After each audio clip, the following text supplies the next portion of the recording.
Welcome to another episode of Small Screen Cinema with Tabitha and Dad. I'm Dad, the pretty one, and she's Tabitha, the handsome one. I guess that's how it goes. Um, Yeah, that's me. we are going to look at the 1991 made-for-TV movie In Broad Daylight. This is the second movie that I have done that I personally have some kind of a connection to. You didn't know your dad was such a celebrity, did you? I didn't know you were such a murderer. No. I'm not a murderer. Jeez, man. I have a connection from afar with Mm. this. But So you're so proud of it. yes, I am. I'm very proud of it. So oh, let's get into In Broad Daylight. And let me say something before we get into the beginning. It's a true story, but the names have been fictionalized and the town has Yeah. been fictionalized. What's that? Why? I don't know. Stupid. Very. I mean, But BuzzFeed Unsolved talked about this years ago. It's just, okay, but what I will do is at the end I will explain all the realities of it because I have looked at this many different ways. Uh, Seen a lot of documentaries, read a lot of articles. I know this way too well, and I shouldn't. But the nerd in me kind of breaks out. Ooh, yeah, a true crime nerd. Anyway, yeah, it's I've heard this story many times because it's fairly local to us. yes, it So, is. It is a screenplay.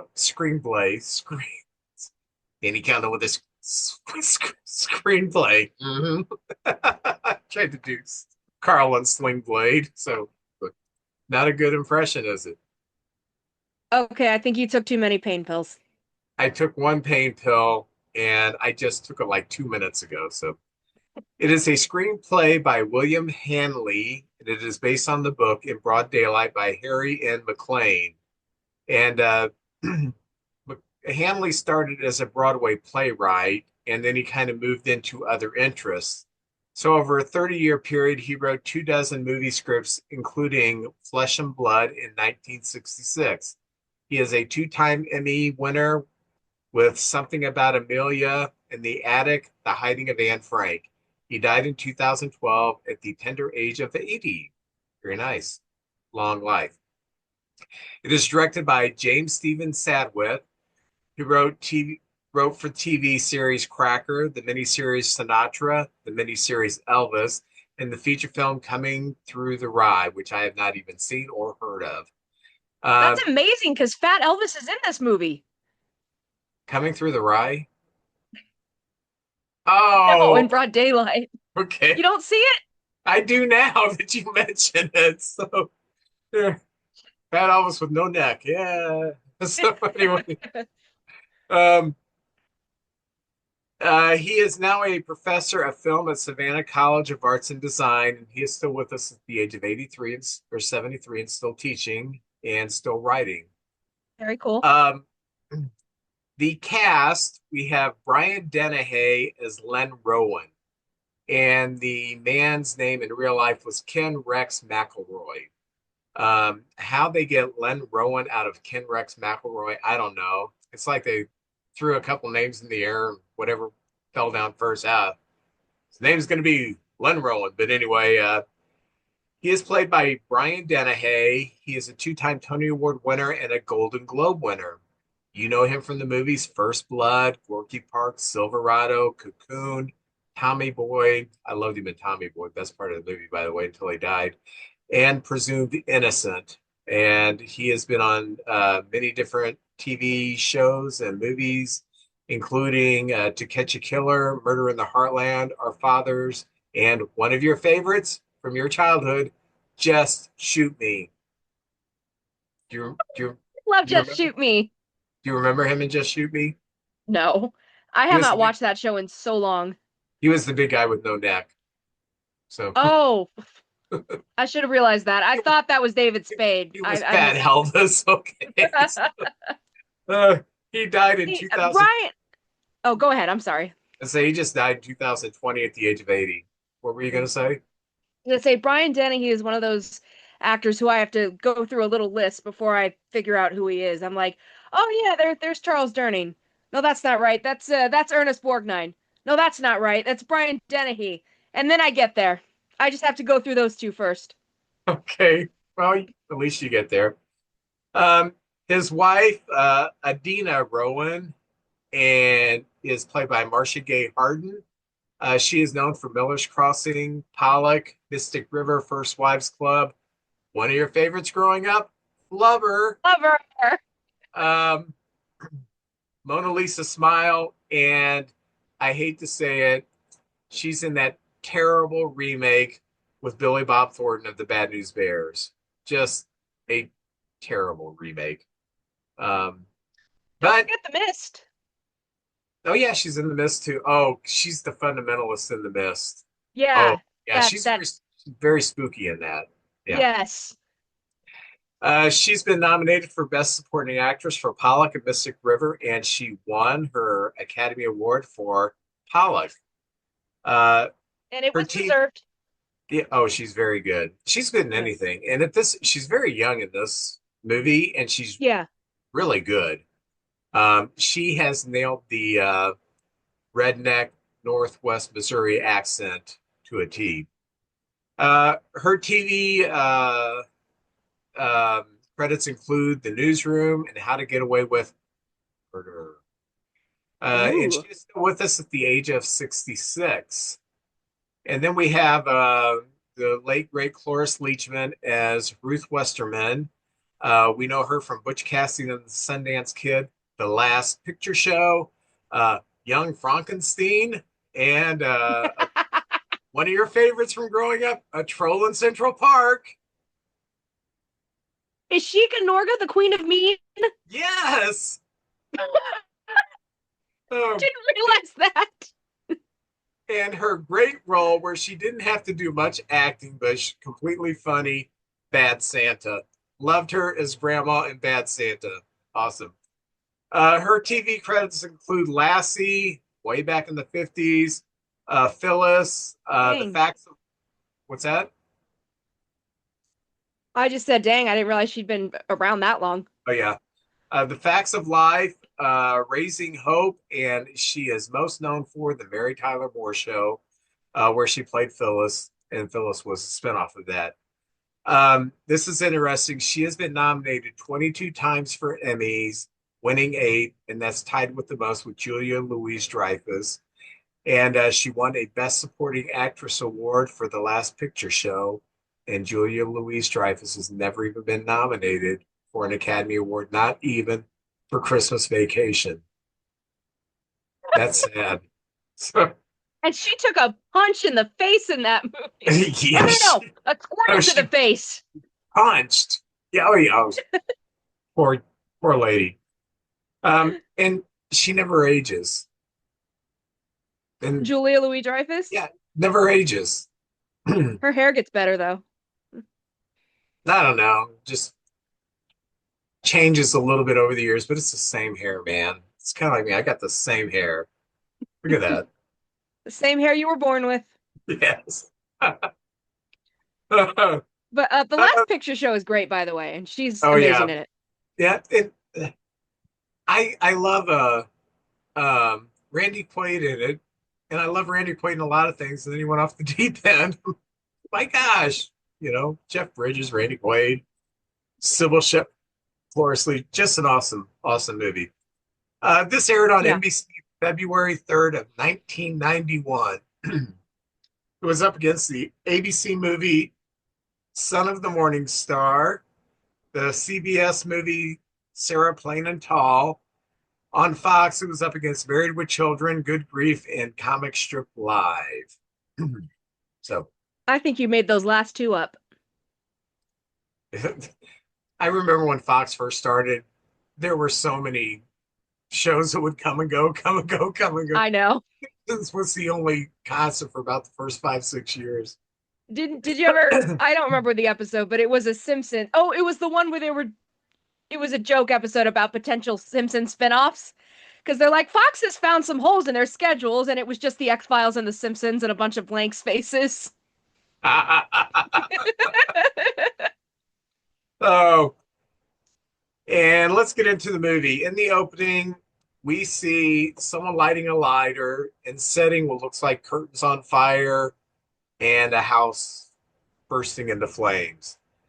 And in the next scene, we see pigs squealing as they're loading them. Two people are loading them from a pen into a truck. And we find out that this is Len Rowan, and he is an accomplished stealer of pigs. And that's how he makes his living. He steals things, he sells things when he steals them. He is just the crookedest of the crooked. And he's got his friend Frank with him. And he tells Frank that he's already got a buyer, um, a farmer somewhere. And he's talking about this people who have the pigs. He says, yeah, if they keep getting pigs, I'm going to keep stealing them. So, in the next scene, Len comes home and he gets in bed with his wife, Adina, and he wakes her up for companionship.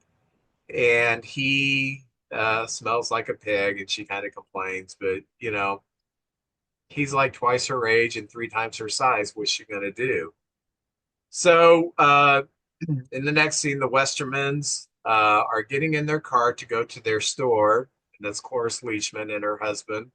Um, one of the employees is walking outside, a lady named Madge, and she says, I have to stop at the bank and I'll be right along. Now, this town they're calling Darby in the movie is actually called Skidmore in real life. It's a real town in Northwest Missouri, and it is very small. And it's even smaller now than it was then. But yeah, you could just walk to work if you worked there in town. And it was almost like I don't know, going back into time a little bit. But to go with that, these small towns do not have police forces. They had they elect a marshal, and the marshal even had to buy his own gun. Um, and the marshal had no training in law enforcement. It was just someone there to, as they say, maybe put down a stray dog every now and then. So there's not a whole lot of law readily available. If you really have a serious law problem, you have to call the county and have the county sheriff come, and that takes a while. There's also not a whole lot of uh, healthcare facilities around or courthouses. Everything that you have to do, you have to leave Skidmore or Darby in this movie to do. It's kind of secluded. So the movie does a really good job at showing that. So the Westermans get to their store and they open it up and they're greeted by the Reverend. And the Reverend runs across the street to see uh, the marshal, whose name is Paul. And the Reverend says, I haven't seen you since the election. And asked that the Board of Aldermen refused to buy you a gun. And Paul says, yeah, I had to buy my own gun. So that's God. how we're introduced to the marshal, the only law in town. And that's not much Yeah. law. Next scene, we're in the Rowan's house, and the kids are reading an advice column from the paper. Two of the older girls are. And mom kicks out the younger kids to get on the bus, the school age kids get on the bus to go to school. And the older kids are kind of bickering while this is going on. So that's Scully. Hi, Scully. So, um, and the youngest child, who's not yet in school, asks why the older sisters don't call mom mama. And they, because she is not our mom. Us older girls, that's not our mom. And we'll find out a little bit about that later on. Uh, this man tended to father a lot of children with various women. So, 17 plus is what Wikipedia said. gosh, uh, don't look at him. You might get pregnant. That's how potent Ew. he is. So, mom explains to the youngest daughter the kind of the family dynamics, and they actually kind of cleaned it up for the movie. They didn't get into all 17 kids. They kind of narrowed it down a little bit. So, Yeah, it's about like five, I think we see in the yeah. movie. So in the next scene, you see Len explaining to that same young daughter the family dynamics to her. And he says that the other wife ran off. And then he sings Itsy Bitsy Spider to the youngest daughter. The older Rowan girl and the Rowan son, who is very young, they go into Westerman's store. And Len pulls up to the bar across the street because in Skidmore, it's just basically one main street down, and that's it. Yeah. So he walks in, and as soon as he walks in, you can tell the mood in the bar changes. He intimidates people. People don't want to be around him. He's got a bad reputation. And he orders a beer and a six pack to go. And then it goes back into the store where the boy is wanting candy, but he doesn't have any money. And the girl that's with him, the daughter, saying, Hey, you don't have money, you can't have any. And so he looks like he's trying to take some candy when everybody knows he doesn't have money. And Madge, the clerk, who's the sweetest lady, says, uh, is he taking the candy? And so the daughter goes up to the boy and she grabs him and they just walk out. And they go to the car where the other older daughter is there. And I guess she told the older daughter what happened. So the other older I daughter, guess she lied to the older daughter about what happened. yeah, said that, she accused him of stealing something. Yeah. And so the older girl comes in and accuses Madge of saying her brother was raiding the store and she wants her money back. And Madge denies it. I didn't say he was stealing. And then Mrs. Westerman comes in and she asks, What is up? And the girl says that her brother was accused of stealing. And she tells Mrs. Waterman, Don't get snotty with me. Or uh, why did I put Waterman? Westerman. And so Mrs. Westerman gives the girl her money back. And then the girl goes up to Rowan's truck because Len has his truck here at the bar and they have their car across the street at the store. So she walks across to Dad and um, she tells Adina, who's sitting in the truck, stepmom, what's happening. And then we're back in the store. Madge is upset about the situation. And then Len and Adina come into the store. And Adina challenges Madge to go out and have a fight with her. And I think it would have been great if Madge just would have went out there and kicked her ass, and that would have been the movie. But she doesn't want to fight. She's a nice lady. If you've And ever worked in retail or probably any customer service, you've dealt with shit like this. oh yeah, yeah, Like I was immediately like, oh, this poor woman. Oh, I get it. yeah. So uh, Madge says nobody called your child a thief, and Mrs. Waterman says nobody called your child a thief. And so Len tells Adina to wait outside and he orders a pack of cigarettes. And Mrs. Westerman says, I guess not, Mr. Rowan. It's my understanding that nobody from your family wants to do business in my establishment because that's what the daughter said before she left Mm. was, we're never doing business here again. So then Len leaves. I love And that that's what upsets him. He doesn't actually care about the candy stealing situation. He's just like, oh, you're not gonna sell me my smokes?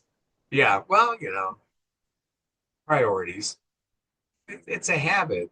Smoking's a habit. You got to feel sorry for those people who have that habit. So in the next scene, Mrs. Westerman drops Madge off at home, and she sees Rowan's truck slowly drive down the road with two other vehicles. One that's obviously another vehicle of theirs that is driven by Adina, and then the other one is another truck that is driven by his friend Frank.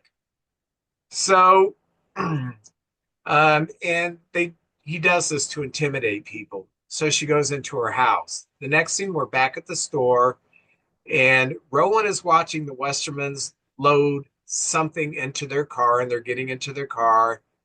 And Rowan pulls up, and says to Mr. Westerman, "Is she still the boss in the store?" And Mr. Westerman says, "Yeah, I guess she is." And then he says, "Is she the boss on the street?" And then Mrs. Westerman pipes in and she says, "There is no boss on the street as far as I understand." And then Len says, "I'll give you $100 cash if you try to whip my old lady right here in the street. You don't have to do it, just try."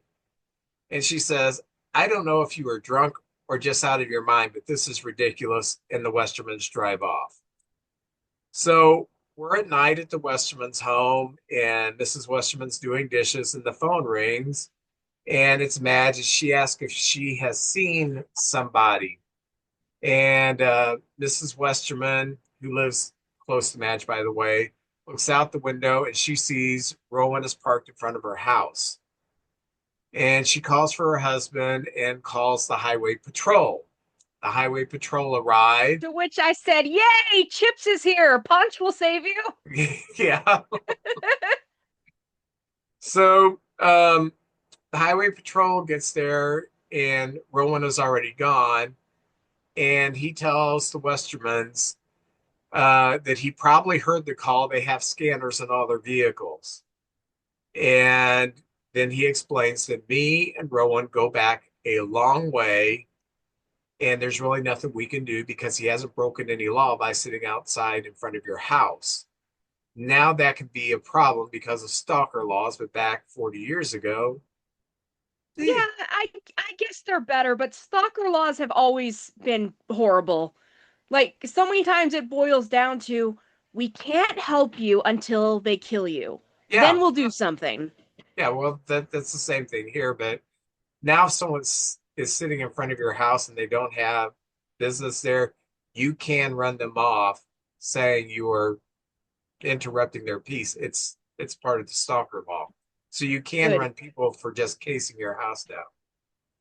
So in the next scene, we're in the bar, some men are talking, and they make the comment, "You don't refuse cigarettes to Ken Rowan. He once shot someone named Hank."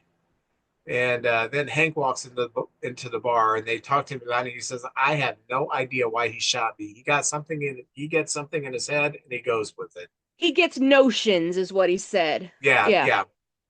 And uh, You he said that they had two witnesses that Lynn intimidated, and that Lynn intimidated one so he wouldn't testify, and the other one, Lynn's lawyer just tore him apart on the stand.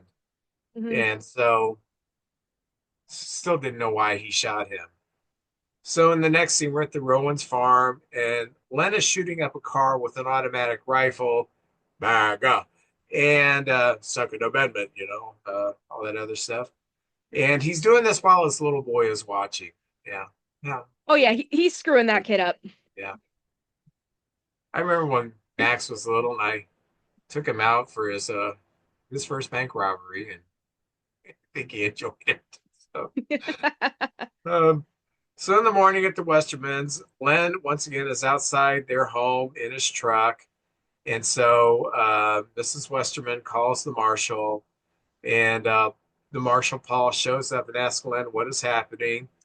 And he says, "I don't know, Marshal, what is happening?" And he said, "I passed by and wanted to know how come." And Len says, "Well, truck's overheated, waiting for it to cool down." So Paul puts his hand on the hood and says, "It's cooled down, give it a try now." And Len starts the truck, and Paul's at his window. He drops a cigarette at Paul's feet and says, "That a boy," and drives off. Kind of in a condescending manner, like, "Oh, okay, you little two-bit policeman. Yeah, what are you going to do about it?" So Paul comes home, and his young daughter runs out to give him a hug, and we see the same parade at the marshal's house, Paul's house, of Rowan vehicles drive by slowly by his house. So the Westermans are sleeping in their house, and Len and his young son pull up, and Len grabs his shotgun and shoots into the air twice, totally freaking out the Westermans because if you're sleeping in the middle of the night and someone shoots two shotgun blasts in the air, it's going to freak you out. Um, And so the next scene, they're at the county sheriff's office trying to get something done. And the sheriff says, unless he points the gun at someone, there's not much we can do. Oh, And by the so, way, you didn't point out that this is he's played by Chris Cooper. oh, he's played by Chris Cooper. Yes, Okay. because I always get him confused with Sam Shepard. Oh, I always get Sam Shepard mixed up with uh, Chris Cooper. So Mm, we're kind of like the didn't think that opposite. one through. So, next scene, we're at the Rowan's house, and he's playing with this little girl again, and he's saying that he's going to take Mrs. Waterman out, Westerman out. I keep saying Waterman, Westerman out. And his friend is there, Frank, and he makes a joke of it. And then Len says, her old man is a different story. What kind of a man lets a woman boss his outfit? This kind, okay? So, anyway, Yeah, poor Mr. Westerman. He has the least to do with all of this. yeah. And then Len says he needs a lesson taught to him. So the next scene, we're at the loading dock, which is the back of the little grocery store that they run. And it's in an alley, and there's some like late teenage, early 20s kids that are across the alley, kind of just talking and hanging out. And Mr. Westerman is unloading stuff, and Rowan pulls up, gets out, and says, "How's it going?" And he says, "You've been calling the law, West?" And Westerman has a knife, like a box knife. He's didn't go, oh, I'm gonna kill you. And so Len says, "You want to fight me, West?" And Mr. Westerman says, "This is private property and I want you off of it." So then Len goes across the street to the boys who are talking and he gives them money and says, "Here, go buy some beer." They're like, "Oh, thanks, Mr. Rowan." And then he goes back to the loading dock with a shotgun and he's pointing it at Westerman. And Westerman freezes for a while, for a little bit. And then he moves at the time that he shot, which saved his life because he shot him in the neck instead of the head. Um, and the next scene, police have arrived, and he does say that Len shot him. And, his wife, Mrs. Westerman, says if the law had done its job, this wouldn't have happened. Yep. And in the next scene, Len and Adina get into Len's truck, and Len is listening on the scanner because they're fleeing, because he just shot someone. And the patrolman says there's a patrolman, and he's the one who said that me and Len go back a long ways. He said we need to diminish the radio talk because he's got scanners and he's listening. Right, Len? So uh, Yeah. Len sees the patrolman and drives by him, and he pursues Len. And he's just following him at this time. He doesn't have his lights on, they're not speeding or anything. And Len pulls over, and well, he finally turns on the lights and pulls him over. Len pulls over, and he orders him out of the truck, and he arrests Len and Adina. Next scene, our friendly patrolman is at home, gets in bed with his wife, and says, "We got Rowan tonight." He said it was a good feeling, been wanting to get him for a long time, and his wife is happy for him. And he says, "We got him dead to rights this time." Anyway, uh, next thing we're at the Westerman's house, and the pastor is there. And he said, "Good thing Wes will be home in a week to 10 days. The bad news is he'll be living off basically mush for the next few months and not much talking." Yeah, I So, totally thought that he had died up until that scene too. So I was like, "Oh good. He made it." yeah, he didn't make it. So at court, the next time we're at court, um, Len gets released on a bond of $30,000. There's a preliminary hearing set. And the next scene, the patrolman and the prosecuting attorney are at a diner, and the patrolman says, I hope you get luckier than your predecessors did. Then he explains before he was married to Adina, she and another woman were living with Rowan, and neither of them were his wife. So um, he abused Adina. So she blew the whistle on his abuse to her parents um, and the police. And he was charged with 8 counts of rape and pedophilia. She was Which, 15. I don't think yeah, you said that. Yeah. okay, she was 15 at the time. So before the trial even started for that, Rowan divorced his wife and he married Adina. So that's the end of the witness. That's the end of the case. So he got off by marrying the one who was pressing charges against him. And he said, Rowan's lawyer is as slick as butter. And then he burned down Adina's parents' house. Yeah, and Adina's, I have sympathy for her to an extent because she's 15, she was being abused, she's obviously been groomed by oh, this guy. yeah, yeah. Yeah. She she was a victim of grooming. She was Hmm. also a victim of, by the time she's an adult, I mean, she's a young adult at this time, he's just so messed with her brain. She's almost as mean as he is. But She's really mean. Yeah. yeah. So he's talked, he's telling the prosecutor that Adina's folks tried to help her when she was pressing charges on Rowan. So he burned their house down while Adina was with him. And then he shot the neighbor's dog for barking, which is egregious. Um, Next scene, Len walks into a bar in the bar with Adina. There's only one bar there. And as soon as he walks in, two of the locals leave, and he says loudly, somebody tried to raid the grocery store? Must have been after candy and cigarettes. And to the bartender, he said, you should have seen that knife. And the bartender says, what knife? He says, the knife that old boy come at me with.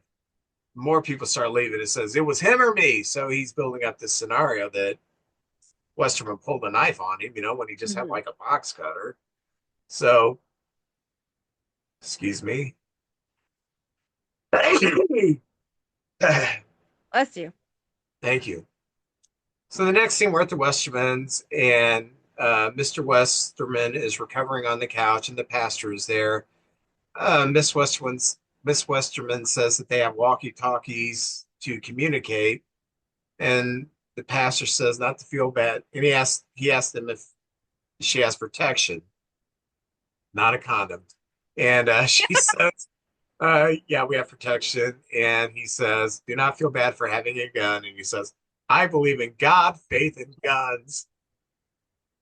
Boy, Uh-huh. I wonder who Great. he's rooting for. So anyway, the pastor leaves the house, and Rowan is casing the house again. And the next scene, the pastor gets a call in the middle of the night. Rowan is threatening him to stay out of it, and he makes comments, crude comments about the pastor's wife. And then the pastor dares him to come after him, and then, when he hangs up, his wife says, oh, he's all talk. He's all talk. He just shot a man. He's not all talk. He backs his crap up. Yeah. Hmm. I know of a guy who people always say, oh, he's all talk. He's all talk. He's all talk. No, he does the horrible things he says he's going to do. Some Yeah. people are just bad. Okay. Yeah. So in town on the street, next scene, Lynn is sitting in his truck. The marshal, the mayor, and the patrolman are talking that he used to come into town once a week. Now he's coming into town every day. There's a preliminary hearing that is scheduled for next week. And then the next scene, Lynn is watching the pastor walk down the street. The pastor sees Lynn, flashes a gun at him. Lynn smiles, and we He's just, like, I kick ass for the Lord. yeah, I used to carry a gun with me when I was in the ministry. I did, man. Accept Jesus or I'll kill you. I mean, I And think then that is the official American Christian slogan. Yeah. yeah, and then I pulled out Samuel L. Jackson. Except Jesus, or I'll kill you. So, so anyway, so now we're at the trial, and the judge says the reasonable evidence. We're at the preliminary trial. The judge says there's reasonable evidence that this should go to trial. The prosecuting attorney asked the judge if he can order Len to have no contact with the Westermans. The judge says so ordered. So Len's attorney says they won't have any contact with the Westermans. So uh, Len's lawyer tells Len and Adina that they're going to argue that he can't get a fair trial in all the surrounding counties. So Adina asks the I lawyer can't how much. imagine why. Yeah, He's such a Adina nice asks. guy. She asks the lawyer how much time will Len get if convicted. So Len scolds her for asking about jail time and then threatens her when they get home. So yeah, Yep. kind of scary to be her. So at the next scene, we're at the patrolman's house, and the wife is at home. She gets a call from Len threatening if her husband testifies. And her husband says, nothing can be done about the phone calls. He's just bluffing. No, he's not. There are some people that are just mean and evil, and he is that, you know. I wouldn't lie to my wife, say, oh, he's just bluffing, and say, we need to get the hell out of here. This guy is go for That's what Cocoa I'm Puff. saying. I'm like, leave, because there's got to be someone you can stay with. You know? Yes. So in the next scene, Marshall Paul is leaving his office, and Len calls him over in the street to have a little discussion. So they kind of go into the side street, and Len asks him, are you intending on testifying against me? And he said, I've been called to do my lawful duty. So Len By pulls a the way, shot. take a drink every time someone says law in this movie. Oh, yeah. Yeah, you won't finish it. So No. anyway, so Len pulls a shotgun on him, and then he looks over, and Adina is also kind of behind him to the side with a shotgun pulled at him. And the marshal implores everybody to calm down, which is what you should do when you have two shotguns pointed at you. And so put the guns down, and Lynn says, let's go get us a beer, Marshall. But Marshall leaves. And the next scene, he goes into the diner and walks up to the mayor who is eating at the diner and turns his badge. And the mayor says, well, now there's no law in Derby. Oh, yeah, there wasn't really much of a law anyway. That's when he made the statement. I took this thing out to be shooting straight dogs. I didn't know that this would happen, you know. So the next scene, the sheriff goes into the bar and he says it's kind of dead in here. And the bartender said that's because Len comes in. All businesses are closing early now because they can't do business with him in town. The law isn't doing enough. The trial is in a week. And, you know, what can the sheriff do? In the next scene, the patrolman's wife is leaving her house, and Len pulls up to her and says, you have a cute house. Shame to see it burn down some night. You know, oh my gosh. So the next scene, the sheriff goes into the pool hall and he asks Len's friend Frank if he can have a minute with him.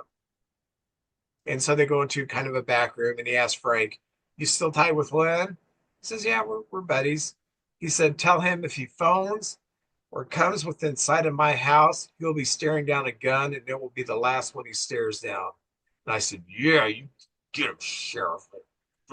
No, I did like that scene. He's the only one who's not being cowed by this man.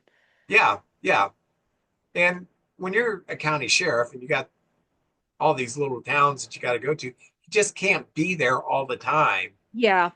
So the next scene, Madge goes to work at the grocery store, and Mrs. Westerman gives Madge a letter, and Madge reads the letter, and the trial has been extended for another 3 months, the trial date. And that night, later that night, Lynn pulls into town with his entourage, walks into the bar. Lynn, see, you got yourself a new truck. Yeah. And he yells that all my women are trying to drive it. But I keep all my women outside now, keeping them wanting. Gosh, I wish I would have taken lessons from him on masculinity. And he says, "Oh, Wes is getting a birthday present from me. Copperhead in his car some morning. Two copperheads. Anybody here got two copperheads? I'll buy $50." So people are leaving the bar. And he says, "Can't get a copperhead. I guess I don't, I'll have to shoot the son of a bitch again. Do it right next time." Why the bartender, he tells the bartender everything, why he doesn't have a tape recorder to record all this. I'm thinking, do something. Don't just, I don't Too know. scared. They're too Yeah, I scared. guess. Not everybody's got the bravery of Vince Hopper. So anyway, so in the next scene, Len is walking into his lawyer's office, and his lawyer says, "I hired another lawyer to help. He's a state senator. So uh, he can invoke legislative continuation. He can invoke the legislative continuative statute. That means that he can't go to trial while the state assembly is in session, which is going to push the trial back even further. And that will be another continuance. The judge, even though the judge knows what we're doing by law of the great state of Missouri, he has to abide by it. Next This is scene, why you should all come over and join us in Illinois. I'm kidding. I don't know what the laws are for that kind of thing in Illinois. Maybe they're worse. I have no idea.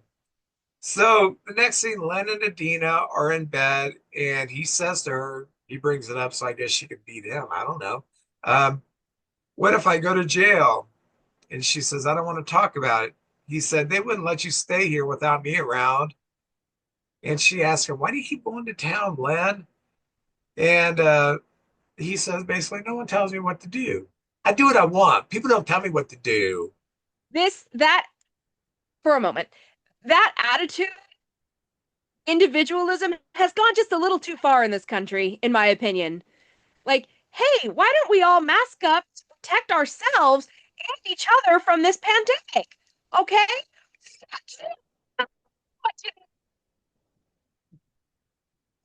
I agree with you.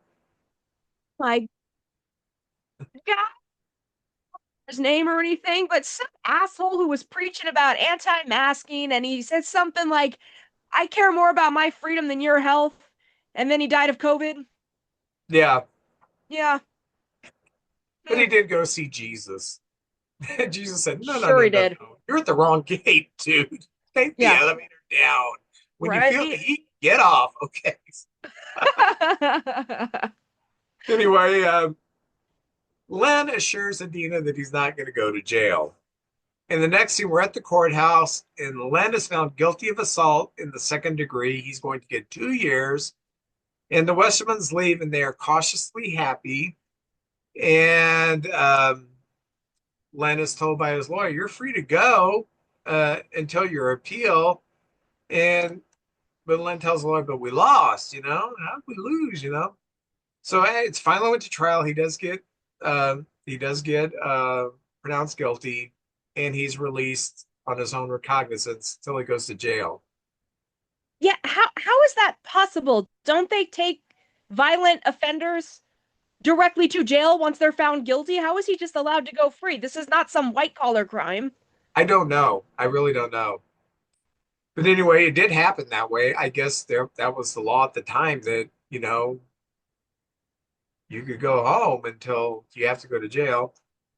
So outside Len's house, he and Frank are talking, his friend Frank, and he asks Frank, what's it like on the inside? He says, well, you keep playing, you'll be out in 8 months.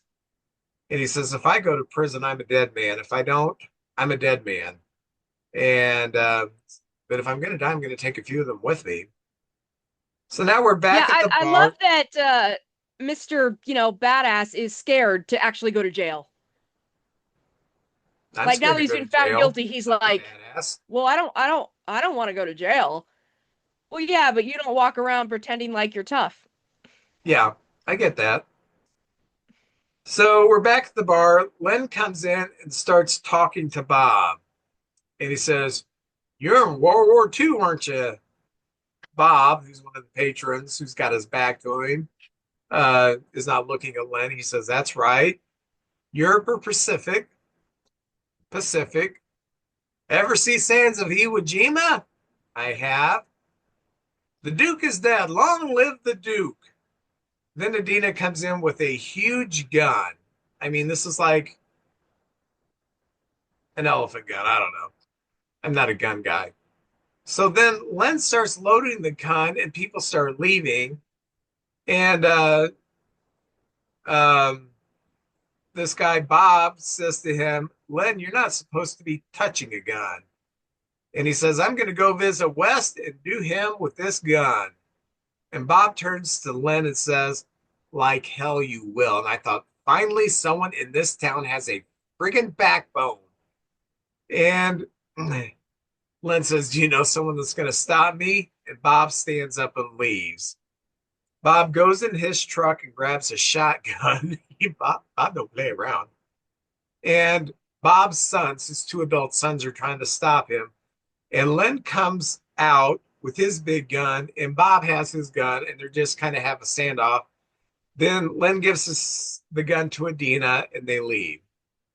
Bob won, Len nothing. Yes. Yeah. Now, a couple of So, things about that scene. One, he's a John Wayne fan, so lock him up for that and that alone. Two, how are you going to go terrorize a World War II vet? What are you hoping to accomplish by doing that? yeah, yeah. Idiot. So, I didn't think of that angle, but yeah, someone who saw combat World War II may be a little hardened to your me. So, Mhm.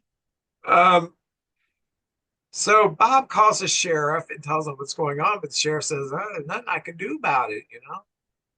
Wish I could. So he calls the prosecuting attorney, and the prosecuting attorney says, if you can get affidavits, we got something we can do here. So the next scene, Len is talking to his attorney, and his attorney is not happy. And he tells him, they have affidavits, Len. And Len says, what do I do? And he tells Len, you can be in bars pending an appeal. And then Len said, who signed the affidavits? And I I guess that his lawyer tells him. Yeah, which I'm pretty sure you're not supposed to do. And I love that even his own lawyer is like, "Can you just calm down for 10 minutes?" You Yeah. know? God damn. So Len goes to Bob's with the gun and he says, you and your sign send the affidavits? Bob says, yep. He said, why did you do that? Bob said, because I believe in the law. Friday,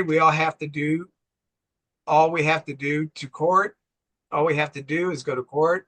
And Len says, Friday, we all have to do court. I mistyped that, but this is only Monday, basically saying, I got 4 days to wipe people out. Yeah, and can And can I just say, um, so Len keeps getting in trouble for threatening people with guns and shooting people, and then he thinks, well, I'll just get out of that trouble by going and threatening more people with guns. yeah, he's Like he wasn't a bright man. no, no, no. Well, intimidation worked when he was doing it in small spurts, but now it's kind of spiraled because you have people who are like apathetic to the point where he's bad, I'll leave him alone. To now people are saying, wait a minute, we can't even come here in the evening and enjoy dinner anymore or do any business because this guy is coming into town every day and wreaking havoc. So, there comes a time when the people get a little sick of all the shit that is piled on them and they rebel against the authority figure. And Mm-hmm. Lena's an authority figure here and they're ready to rebel against him. No modern parallels. None Anyway, at all. so uh, he tells Bob that his house would make a hell of a fire, which is arson's one of his big weapons. Yeah, it's like, dude, can you at least think of a new threat? Come on. Yeah. So in the next scene, there's a private meeting with city leaders and says we need to get enough people in this town to caravan to court and pack the courtrooms. That's kind of going to be their plan. And then they find out that the hearing has been postponed another 10 days. And they say, okay, there's going to be a meeting at the Veterans Hall. So, in the meeting is what are we going to do to protect Bob and his boys for another 10 days until this trial happens or this sentencing happens? And they start talking about vigilante justice. They're kind of doing it jokingly at first, and then they realize they can't trust the law. And then the sheriff comes into the town, and Frank calls Lynn and tells him, there's a big meeting here. You shouldn't be coming to town. So what does Lynn do? He goes into town with his wife, Adina. So Frank Listen, leaves town. vigilantism is bad. You can't make exceptions. I fully try to believe that because, like, I try to believe that everyone deserves a fair trial, no matter how guilty they are, because if one person doesn't get it, none of us get it. But, mm, you know, like, have you ever seen the Oxbow incident? No. It is a fantastic movie about vigilante justice and mob mentality. And how when you get yourself so worked up, it really doesn't even matter if the person you're after did it or not. You just want to kill at that point, you know? And while I wouldn't kill anyone, this particular man I'm not really sad about. Okay. Now Sorry. we know where you stand. So anyway, as Len and Adina get ready to go into town, Frank leaves. He doesn't want any part of this. And so Len goes into the bar with Adina, and someone runs out of the bar into this meeting at the Veterans Hall and tells him that Len is in town. And the whole freaking town comes out of this Veterans Hall and go into the bar. I mean, they're just standing there. And they're all staring at him. And he's just sitting at the bar, he and Adina. Adina is scared and he's kind of speechless.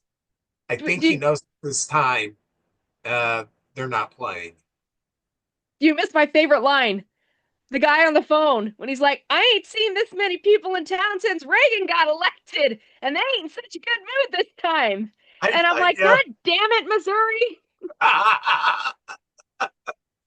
So anyway, um,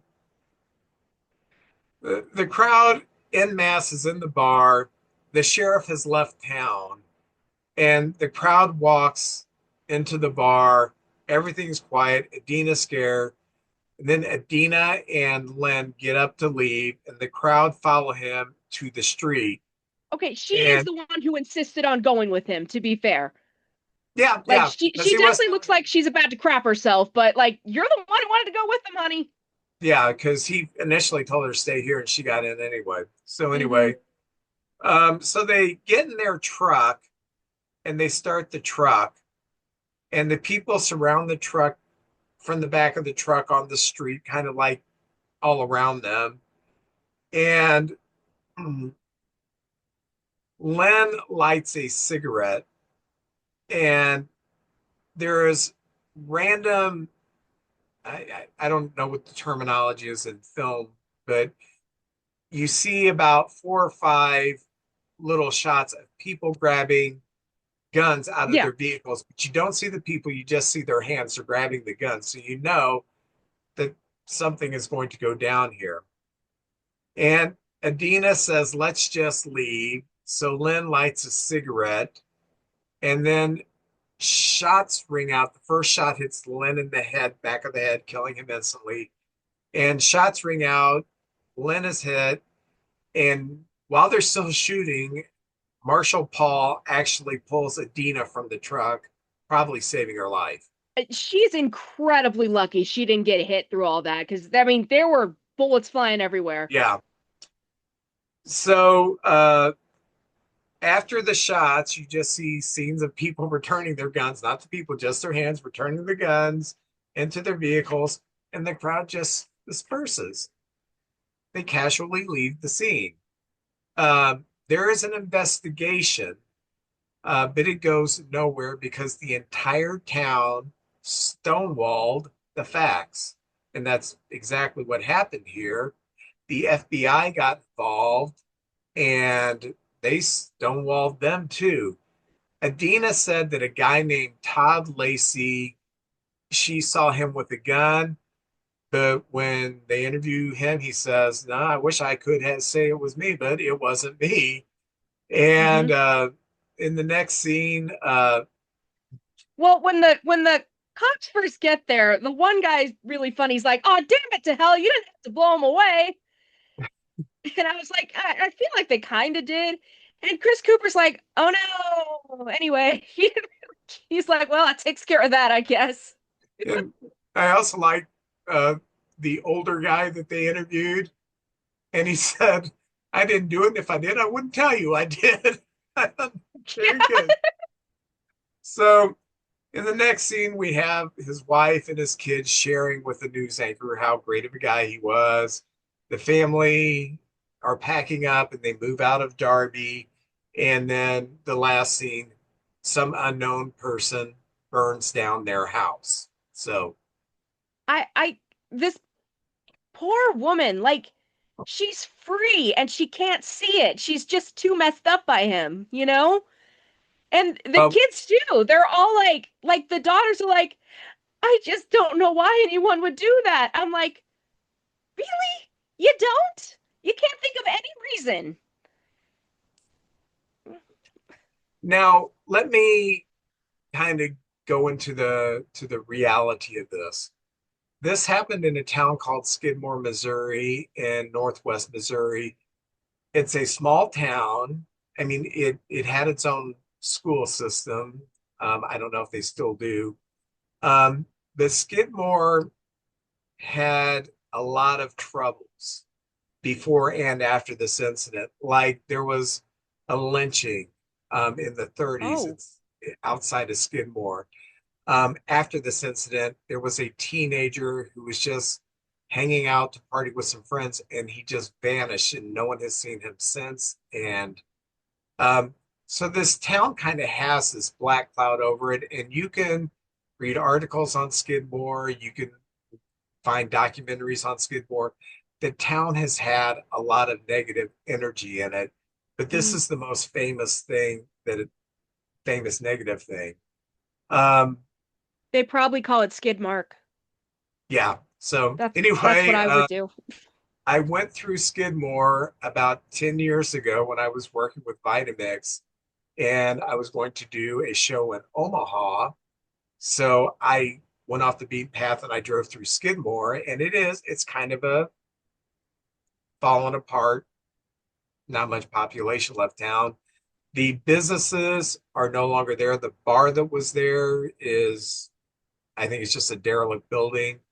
Um, it's it's decayed, and this was early 80s, so this was 45 years ago. Hmm. Um, but it's kind of sad, and it feels foreboding when you go in there. It just kind of has a weird energy.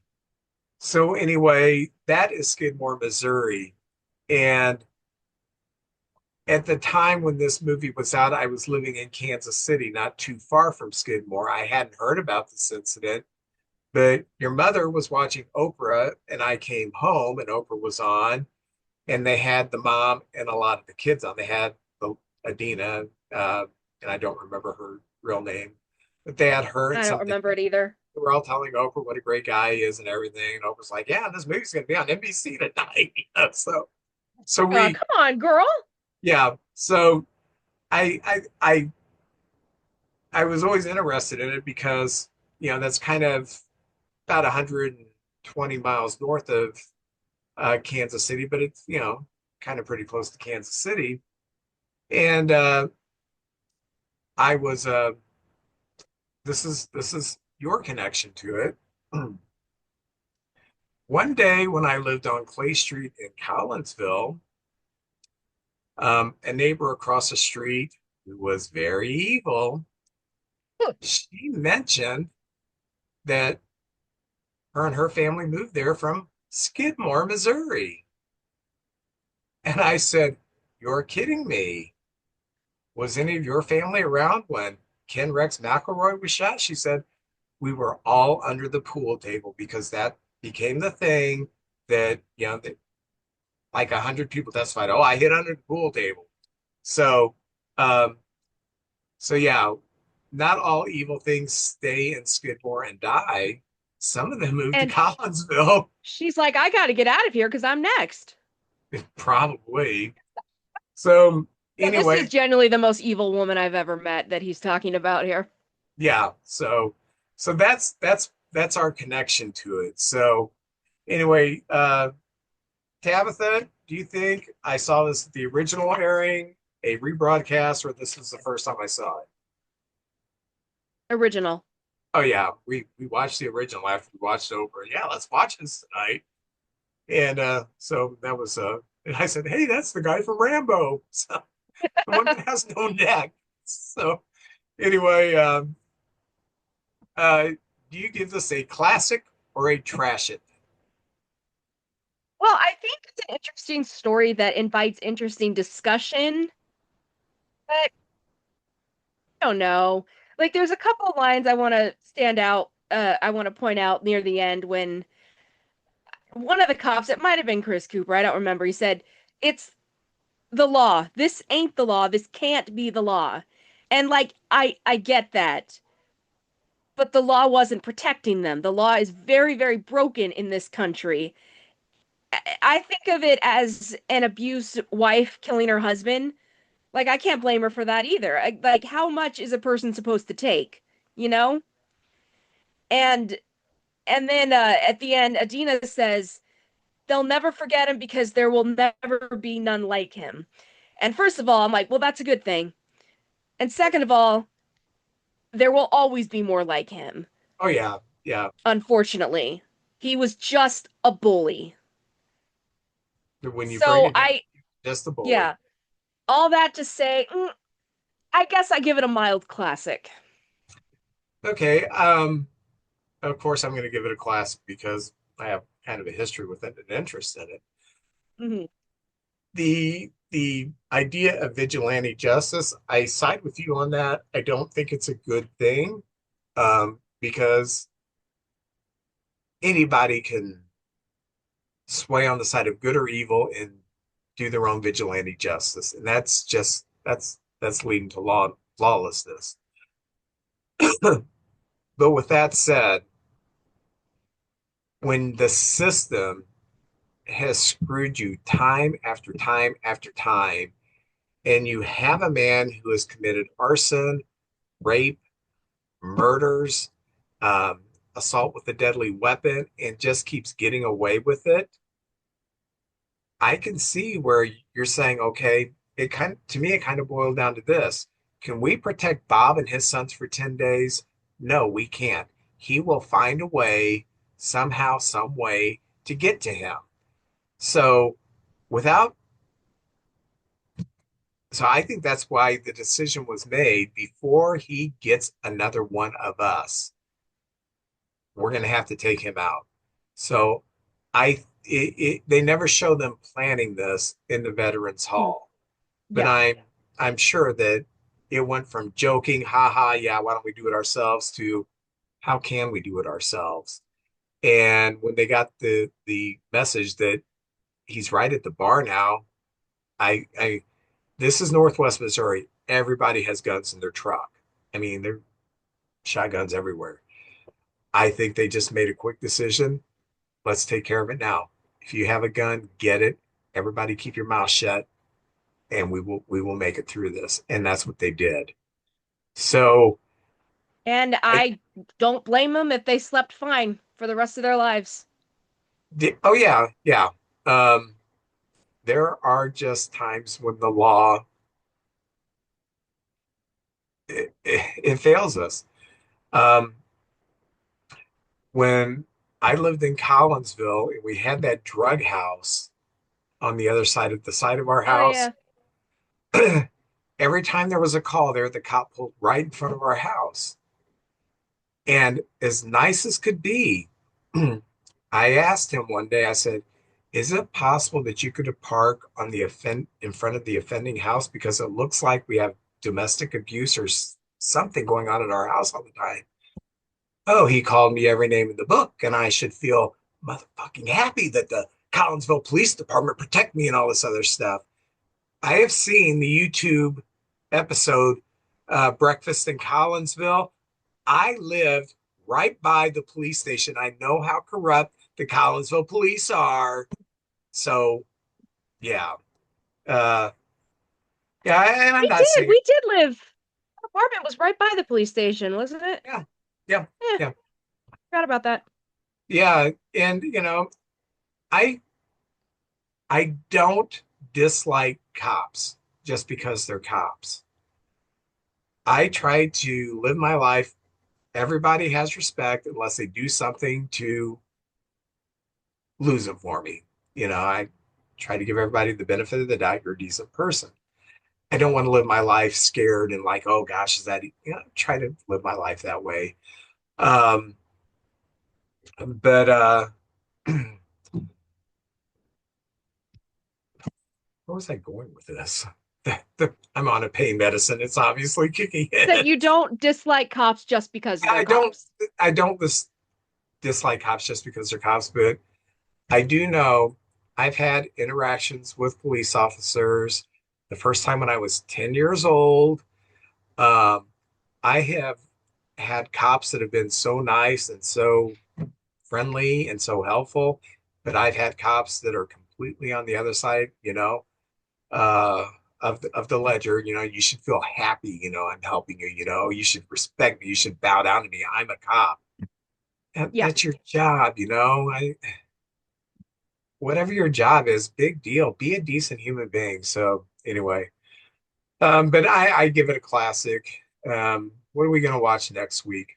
And by the way, next week we'll have to be recorded on Monday again because I'm going to be out of town till late Sunday evening. Well, dang.